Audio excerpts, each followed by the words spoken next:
Hi, everyone. I'm Susan Birch, and welcome to another A Health Detective podcast. And today I'm really thrilled to have my friend Tiann de Klerk with me. Tiann is a podcaster with James Wild, and they have a podcast called the Mindset Apprentice. And Tiann and I talk regularly, and we're always talking about mindset and how we can get better at, achieving our goals and what holds us back and things like that. So we have some wonderful conversations, and sometimes we think, gosh, we should have just pushed record. So today we have pushed record. Tiann, thanks for coming. Hi, Susan, and thank you for having me. I just hope that whatever we talk about today gives some value back to you and your audience. So I'm sure it will. So just for everybody, Tiann is in Wellington in New Zealand, so we're in the same time frame, so which is makes it a bit easier. Makes a nice change. Yeah, and I'm going to get straight into it. Why don't we do the things that we want to do or we feel we should do? And I'm going to give you an example. I like to get up early. I like to get my day started early so I can get stuff done. But, recently it's cold and dark in the morning. I wake up just before the alarm. I turn the alarm off and roll over and don't want to get out of bed. What's that all about? Oh, that's a good question, and that's something we all struggle with. And there's different reasons. I guess everybody's got something different going on in their lives. But the one thing that I found was it's the way that we frame things. It starts off with, I should do this, or I must do this, or I have to do this. It's almost like you have to give up something to do what you wanted to do. And if we think of it in terms of we're losing something to do it, then it becomes very, very difficult to really get stuck into it and to really just do what we feel we want to do, or the things that we get to do. So if you think I have this vision for myself. There's something I want to get healthy, and I want to lose weight, and I want to feel good, and I want to spend time with my kids, and I want to spend time with my partner, my friends, and I want to feel good while I'm doing it. If we're saying, I must get up and go to the gym, oh, I have to do this, then it becomes a chore. But if we say, I get to go to the gym, oh, and I get to be healthy, and it's a privilege for me. I have to be, if we're more, what's the word? Have gratitude for it, for the fact that we actually can do this. It kind of starts changing the way that we look at the things that we should be doing, instead of just being, it's just forcing ourselves, really. The other thing is that I've learned through kind of all the stuff that James and I was talking about, and through the mentorship that we receive as well, is sometimes it boils down to what they call a lack of identity. And what I mean by a lack of identity is that we don't always understand who we are, and we don't always understand who we want to be. So if we can nail down exactly who the person is that I want to be and start acting it out, you just become that person in a way. So it takes a bit, and you kind of do it slow going. You start doing small increments, small things to say. But if I say, for example, let's take an example. I want to cut out cupcakes from my diet, and I do have a nice sweet tooth.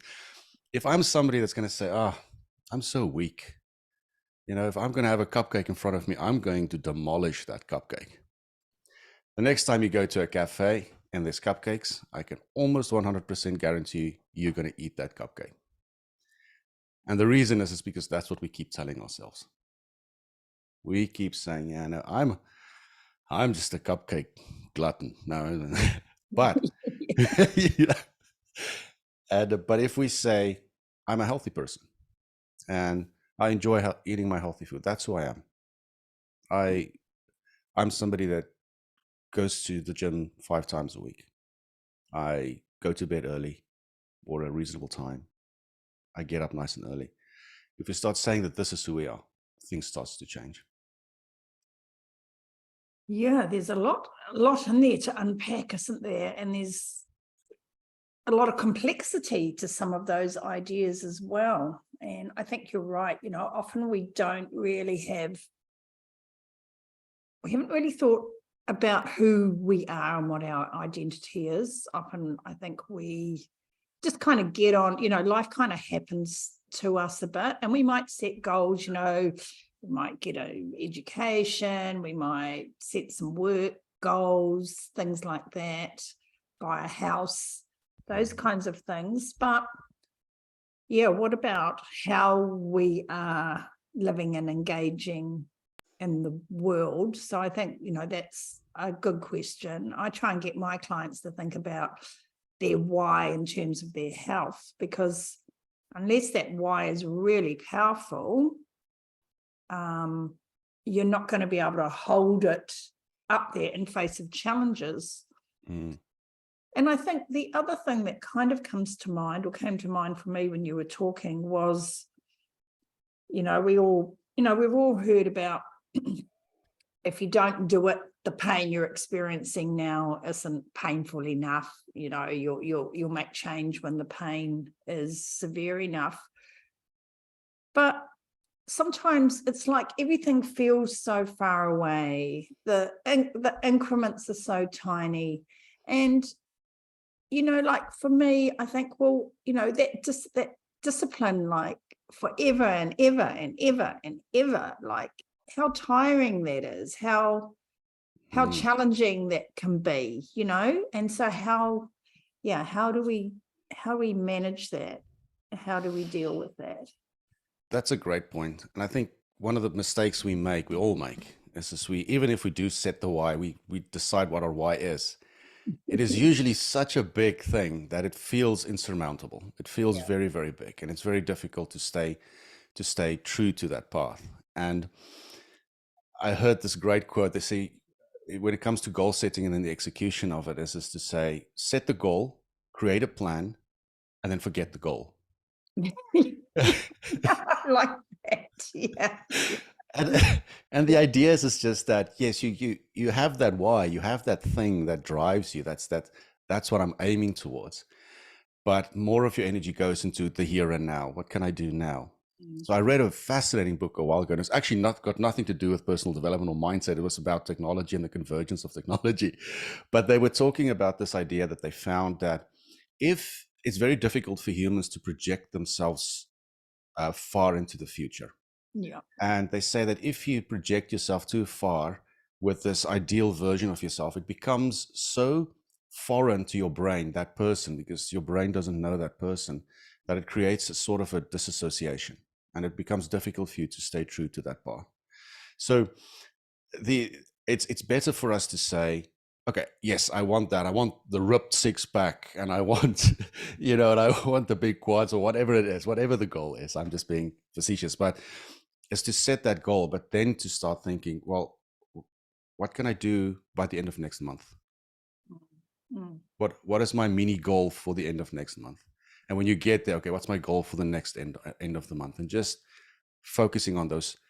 I think you and I talked about tiny habits. It's almost like a tiny habit approach, where you just kind of focus on the 1% better every day, as opposed to measuring yourself against that ultimate why. Because if you're here today and you measure yourself against that 5-year away person, it gets a little, what's the word? Discouraging, because it feels that you have so far to go.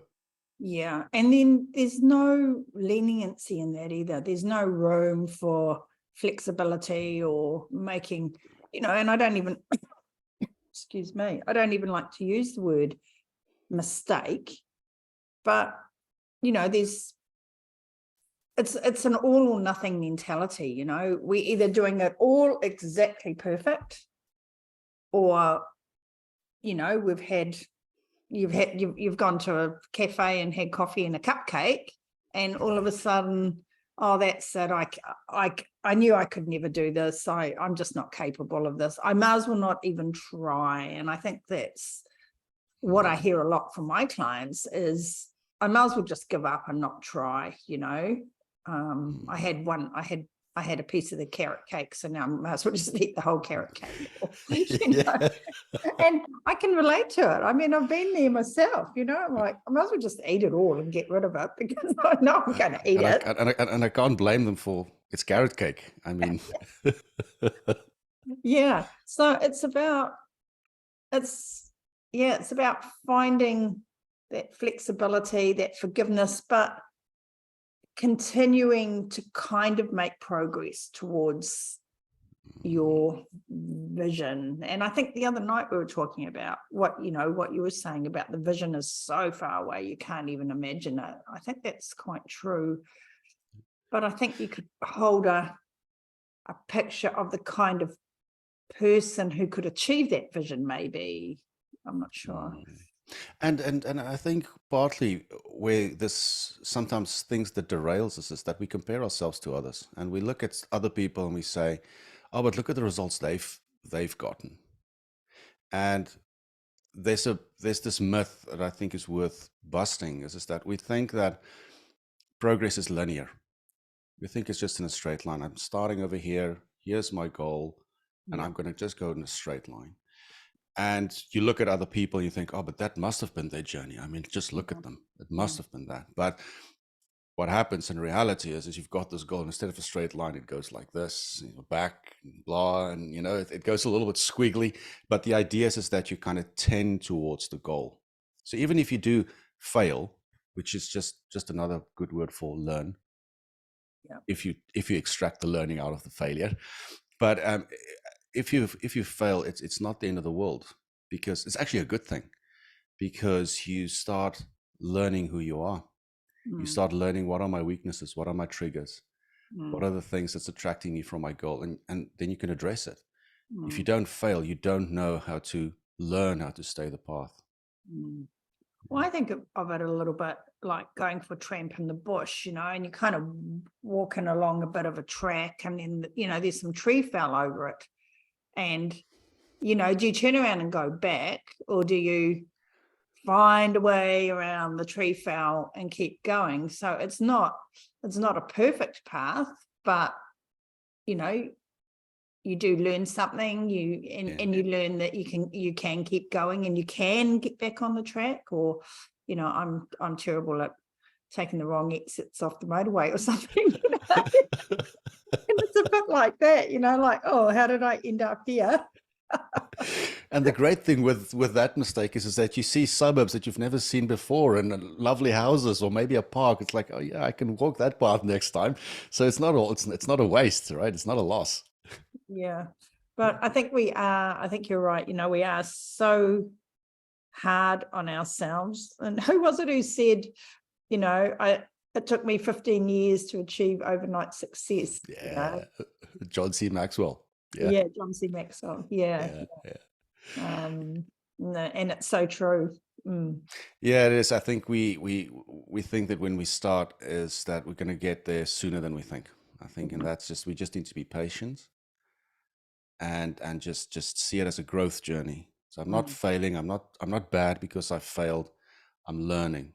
I'm learning about myself. I'm understanding myself. I'm learning about my motivations. I'm again learning what my triggers are, etc., etc. It's not a black or white.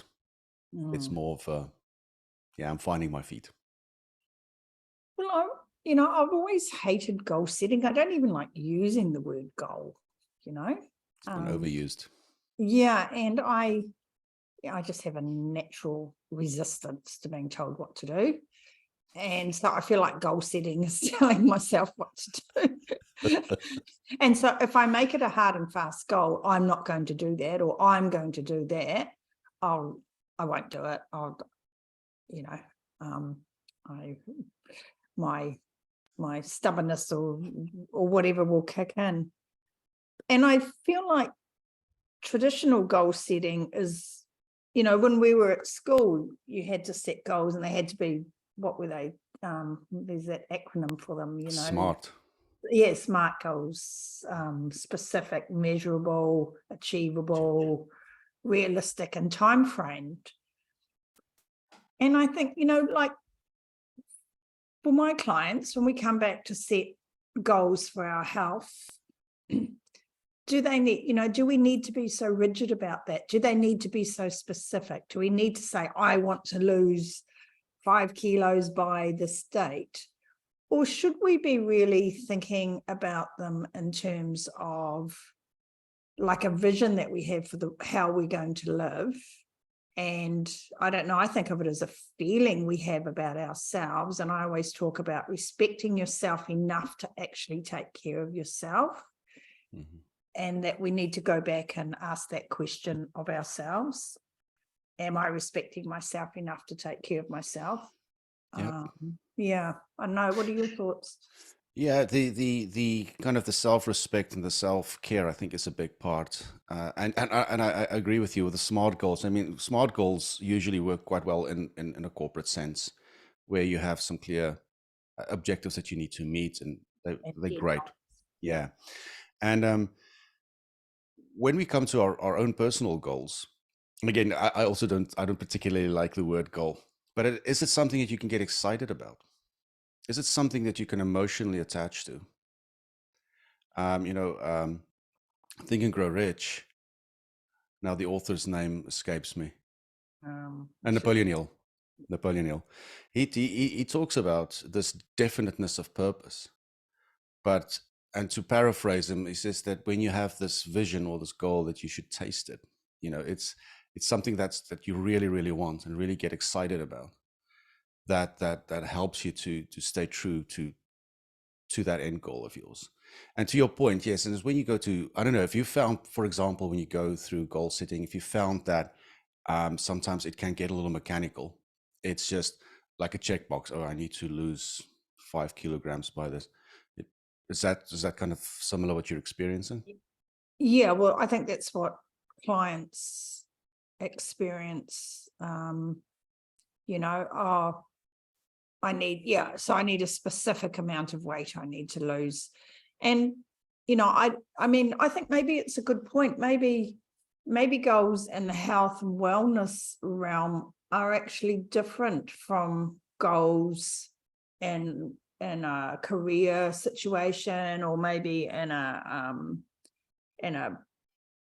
any sort of performance situation where maybe you do have specific targets you have to meet.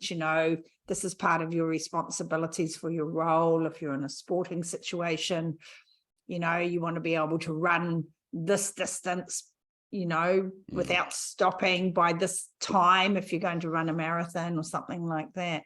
But when it comes back to our health and well-being, I think this is something that's really worth exploring for all of us, because, how did I kind of stay true to, the last 45 years of being consistent in my practices for my health and my nutrition and my exercise? Not perfect, never say perfect, and had no intention of being perfect, because I don't think having a drink or having a cupcake or whatever is bad or evil or wrong. I think that fits into the big picture of taking care of myself. But how did I not succumb to, I don't know. How did I not succumb to giving up on exercising, even when I'm not particularly fond of it, Or yo-yo dieting or something like that. Yeah, or yo-yo dieting. Yeah. So was it a case that you think that you've always had certain metrics that you wanted to hit, or were you after a specific lifestyle? I don't know. I remember when back when I was young, running was the way that people stayed fit, and I wasn't particularly. I don't think I even particularly had fitness in mind, but I would periodically go and do a bit of running, and and then I'd stop, and then I'd I'll go and do a bit more running, and my knees blew up. I had terrible shoes, no idea how to train. Just go out there and smash yourself. And I went to my GP because my knees were just so sore, and he said, "Oh, well, stop running." And I'm like, oh, well, what am I going to do? And it's like, well, there's other forms of exercise out there.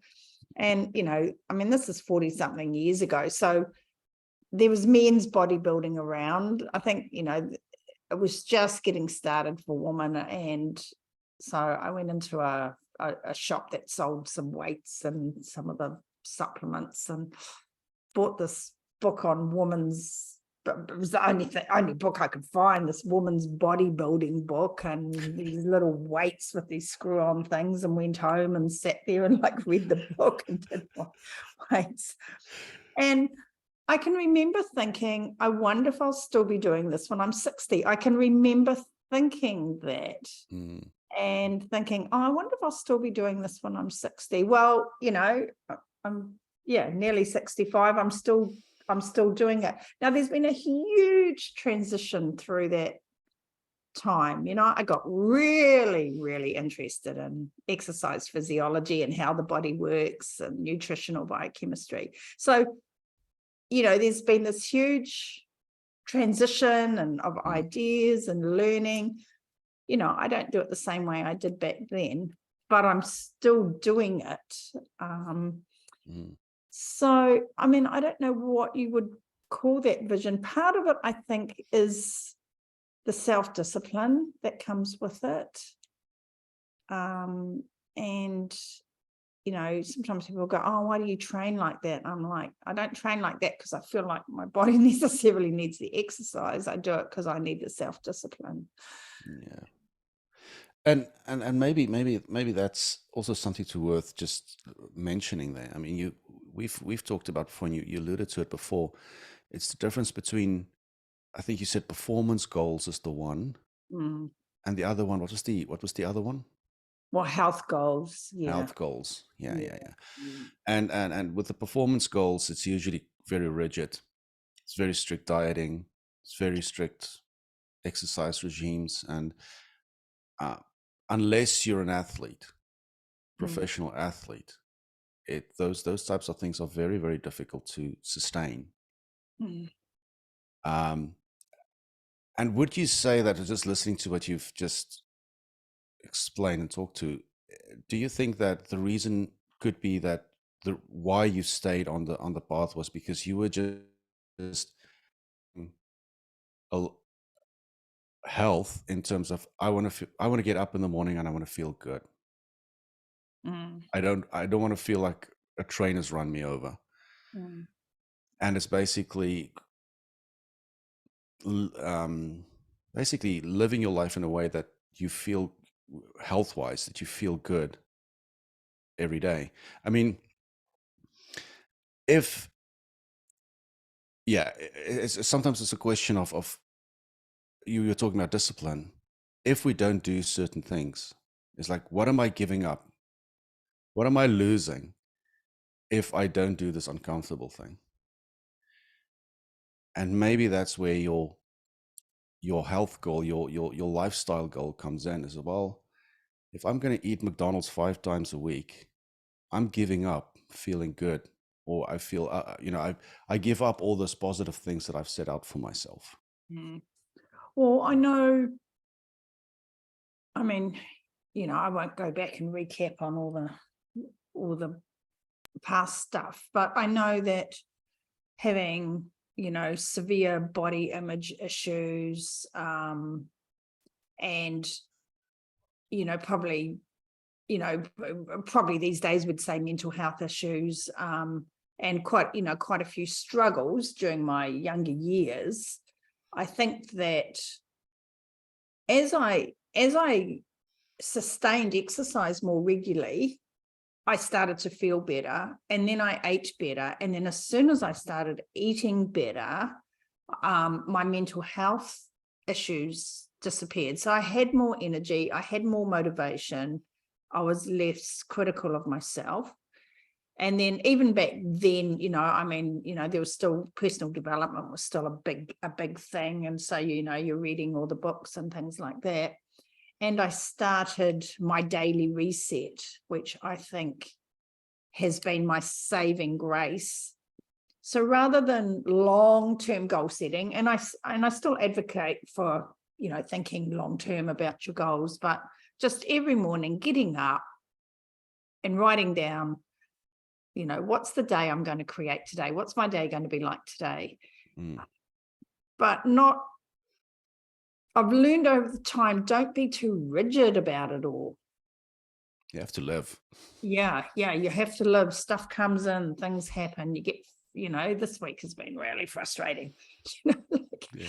All the things I write on my bit of paper in the morning that I'm going to do, and at the end of the day, I'm like, yeah, right. Well, I didn't do any of that. And so you got to learn to laugh about it and think about, well, how and why did I let these interruptions take place? What was the benefits of those interruptions? Did they add something better to my life? Or should I have not partaken in them? And so it's about that analyzing and things like that.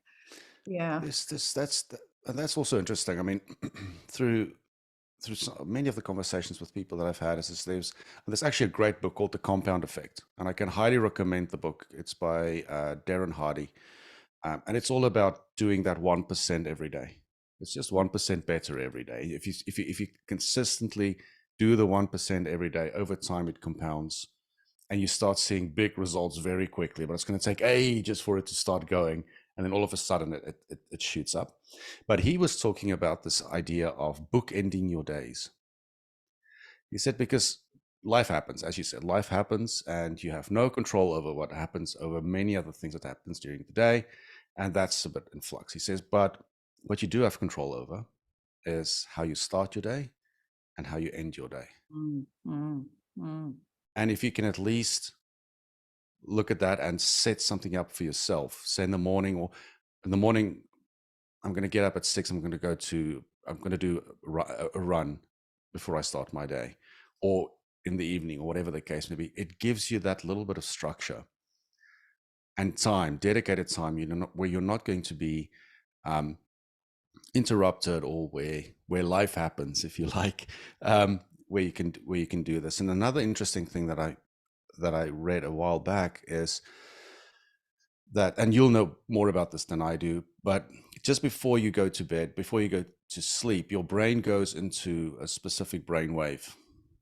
I think I can't remember the wave, but it makes you very susceptible to programming, if you like.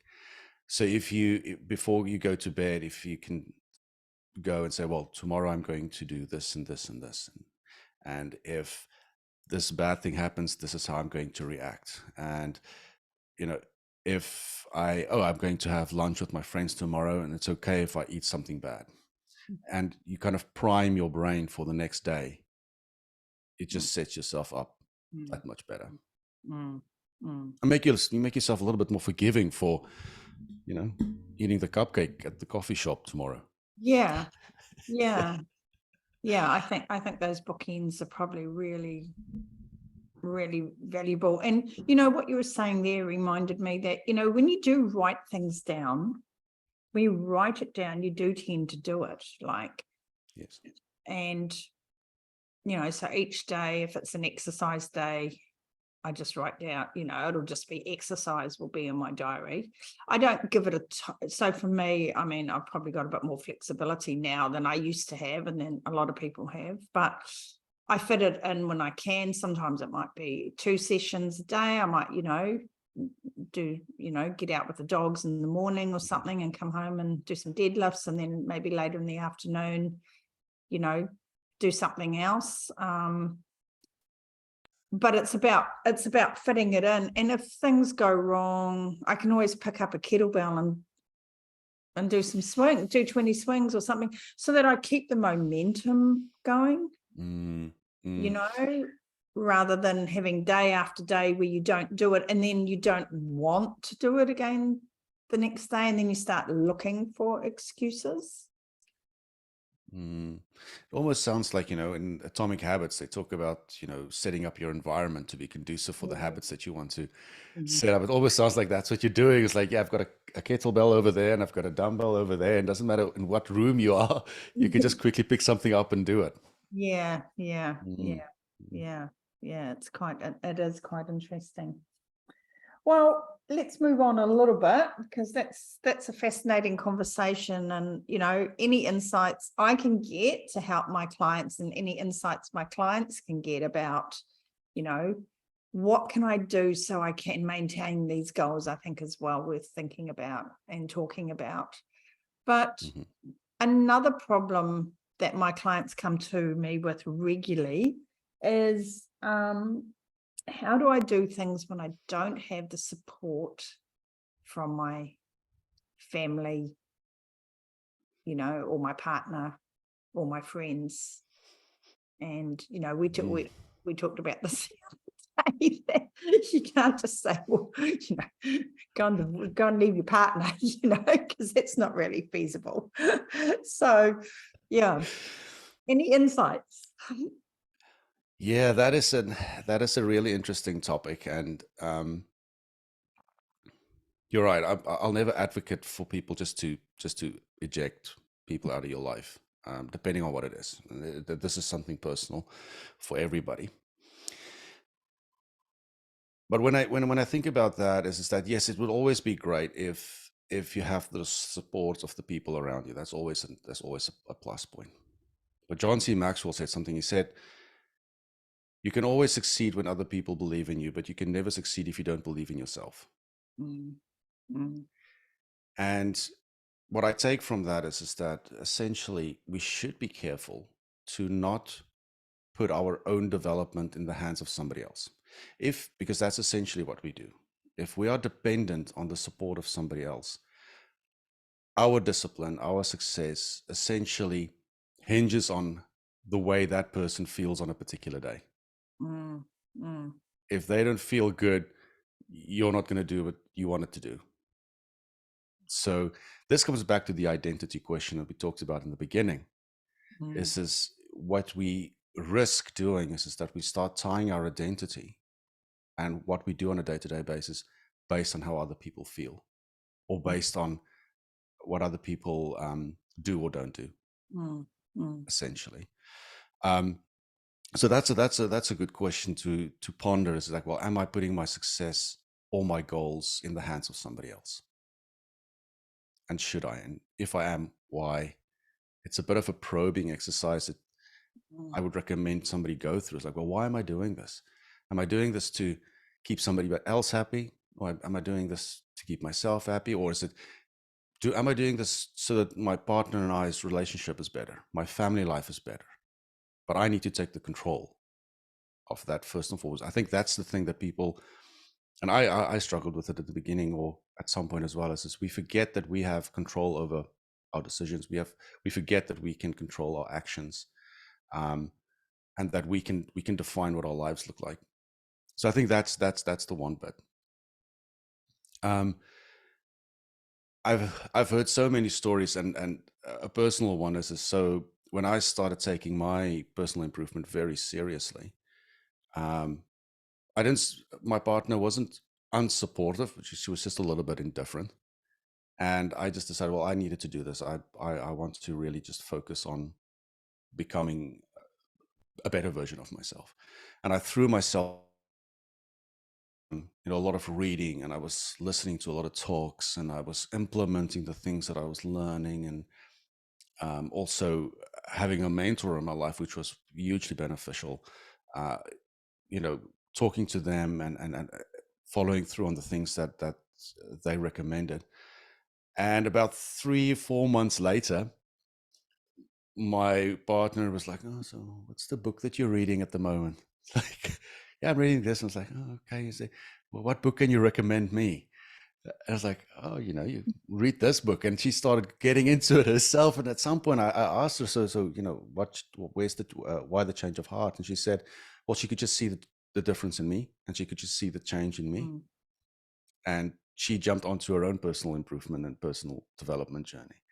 So sometimes it is just a question of taking the lead, and sticking true to it, so people also see, hang on, but this, Susan is serious about this.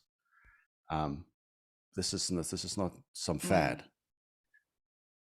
Yeah. But there's also a lot to be said about association. Yeah. And finding people with like-minded people that you can actually share and who support you, and genuinely, you're all supporting each other.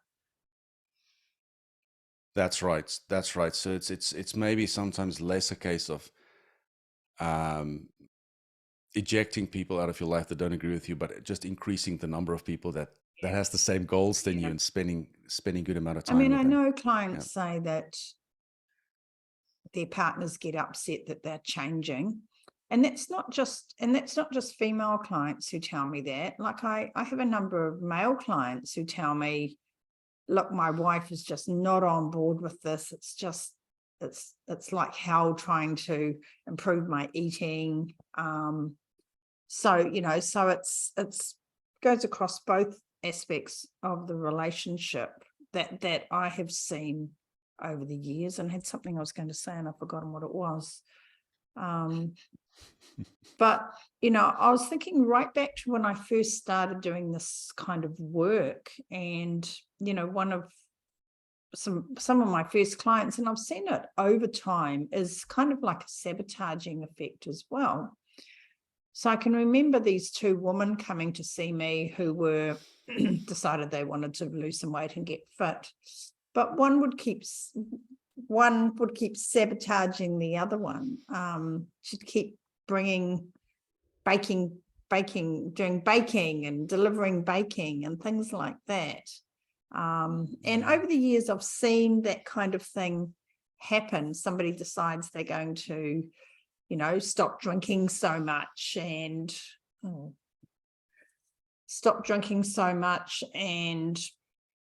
improve their eating or do some exercise. And then, their friends, oh, you're no fun anymore, and we don't really want to have you around anymore. And there's a lot to unpack.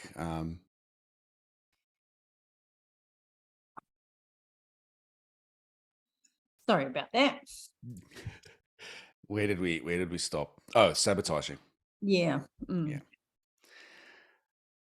Yeah, it's a tricky one, because when we talk about these things, and especially on a platform like this, we're not saying, again, we're not suggesting you leave people or you write off your friends or anything like that, right? I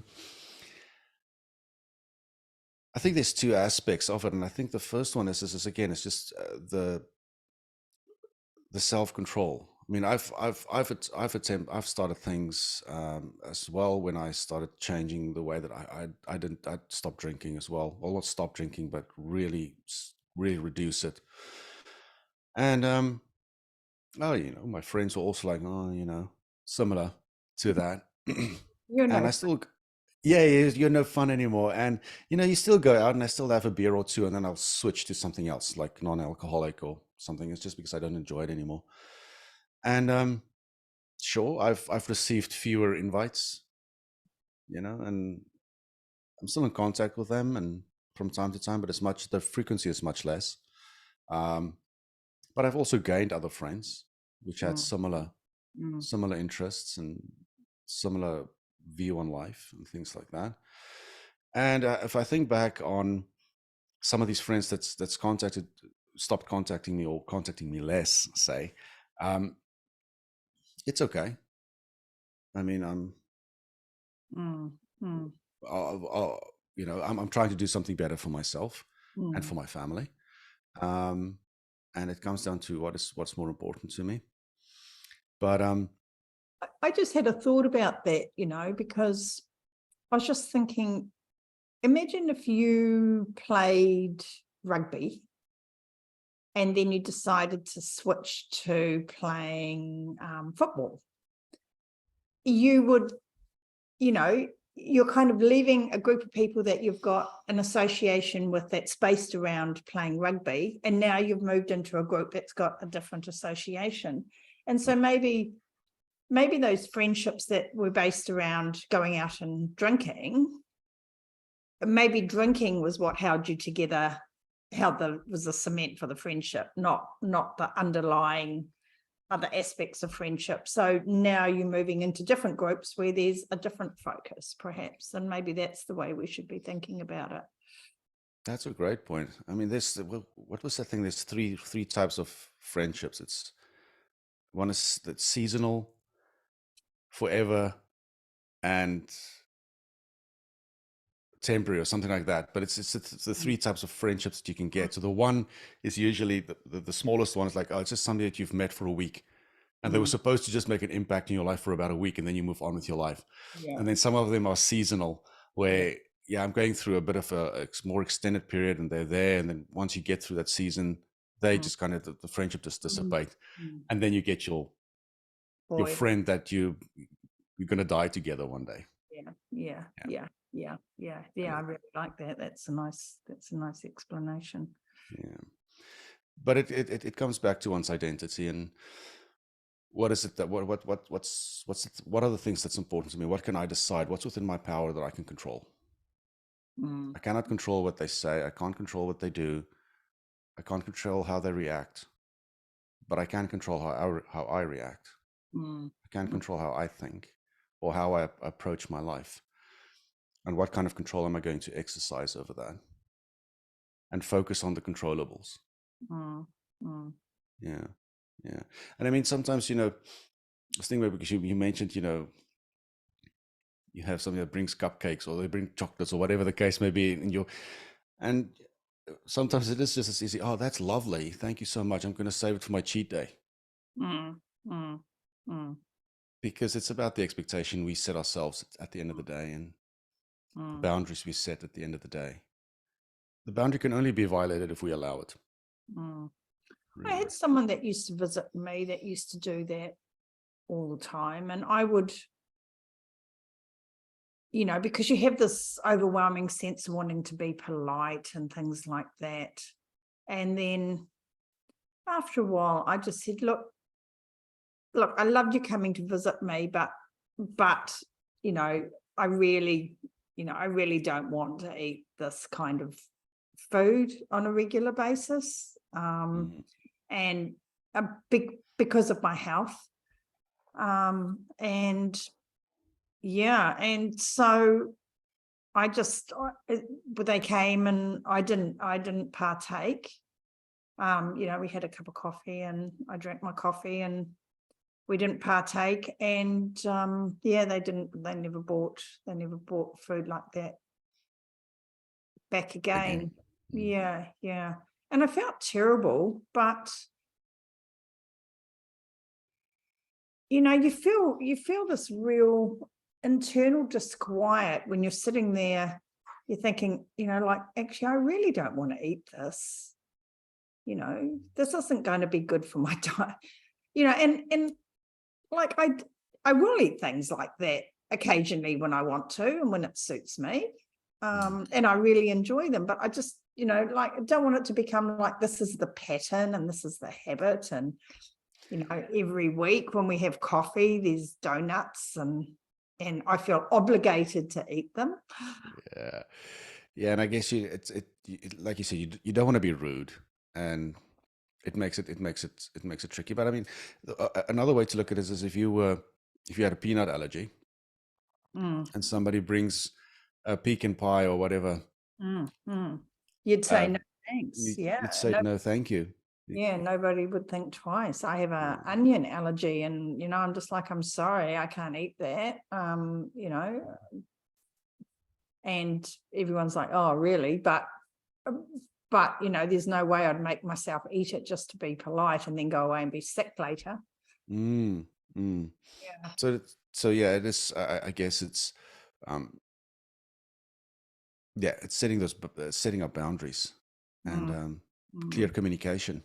I think we underplay the importance of just clear communication, and this is why I'm doing it. And I'd like if you just respect that, or however what the relationship looks like. But clear communication makes a huge difference, because sometimes we get into something and we expect people just to understand why we're doing this, without really explaining anything or communicating it with them. Well, I mean, I guess most people know me well enough. They just all make jokes about, how long my health kick will last for.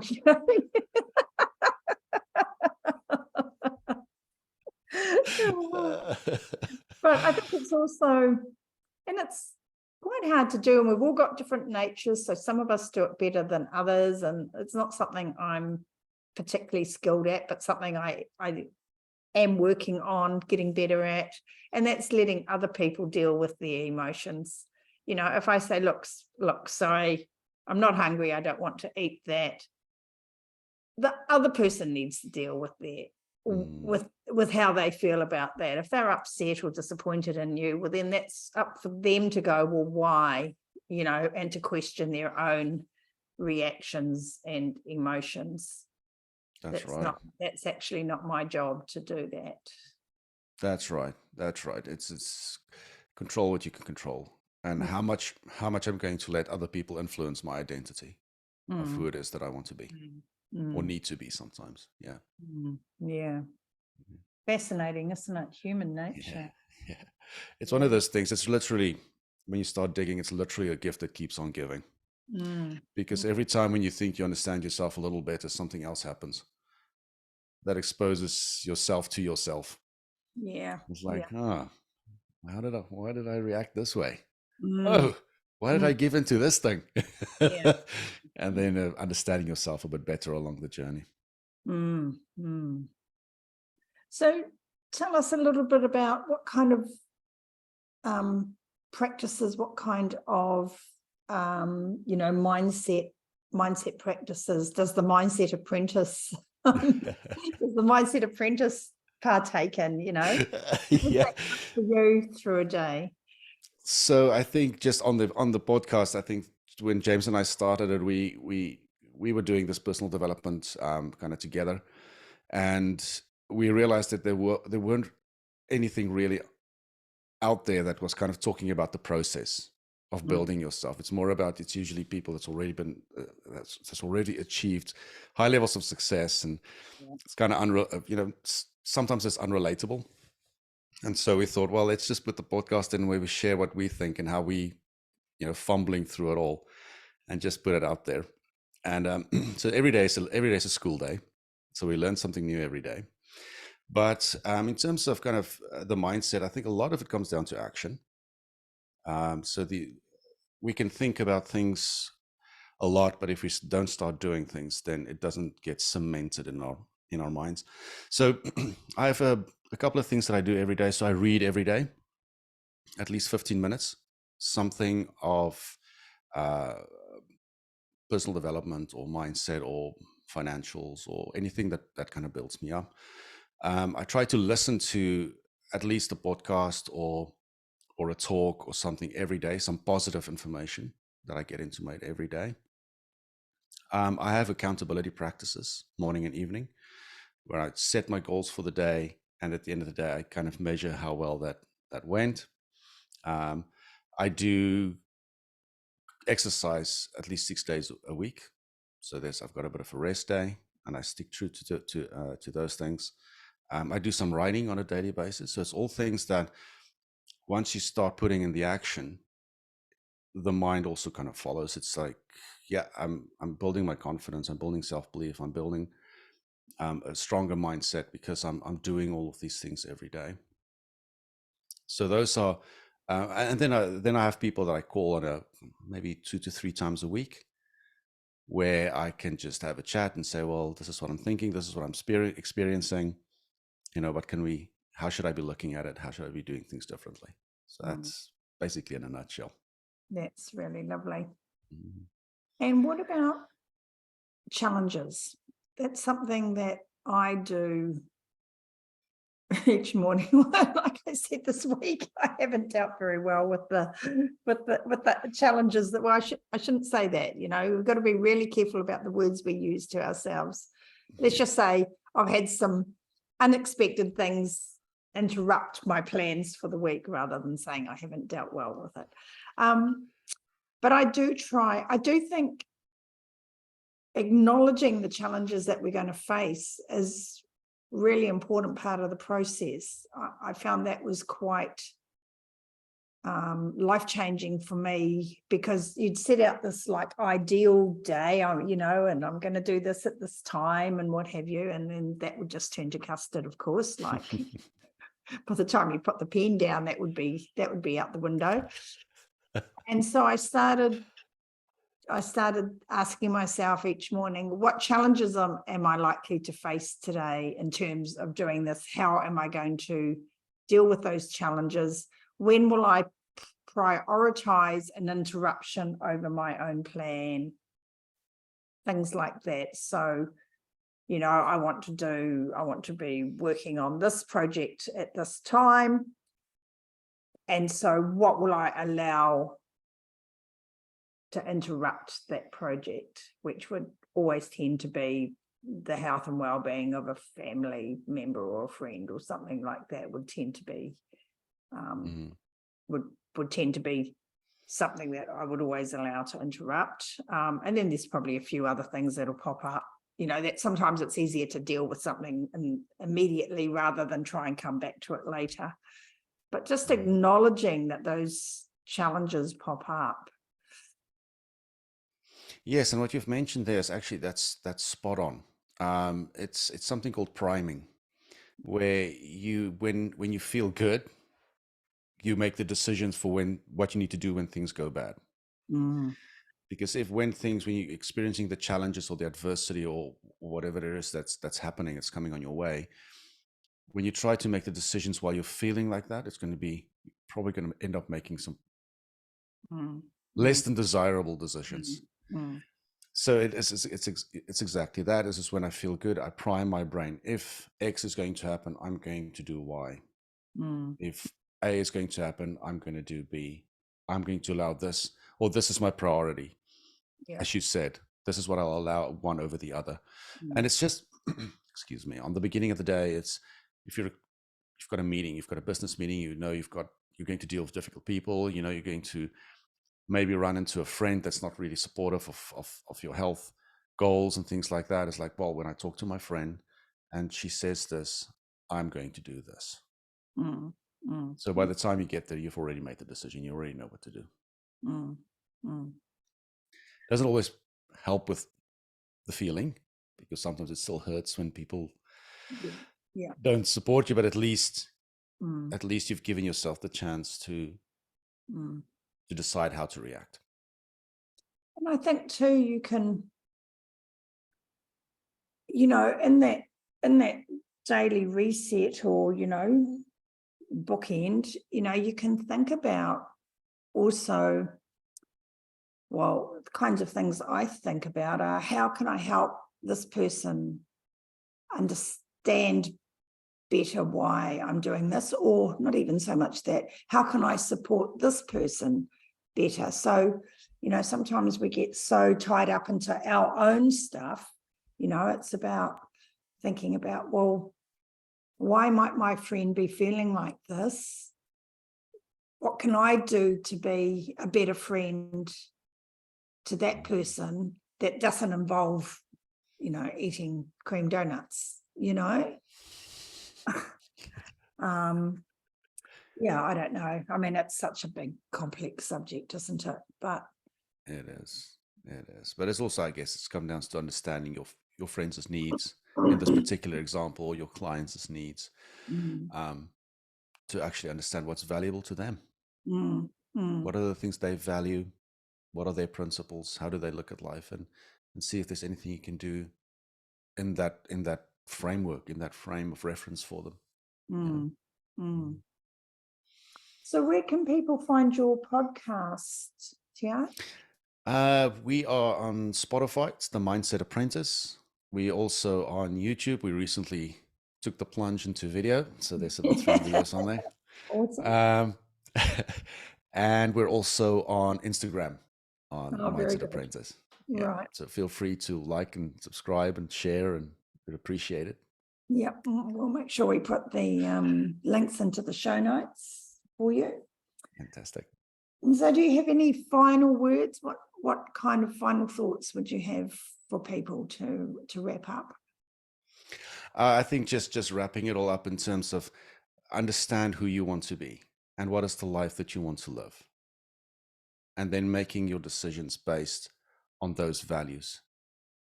And not just assume, or not just chasing a singular goal. Just think about the lifestyle, think about the big picture. Wonderful. I always love talking to you. Thank you so much for your time Lovely, today. Susan. Thank you for having me. This was fun. Thank you very much. Yeah, that's great. Thank you.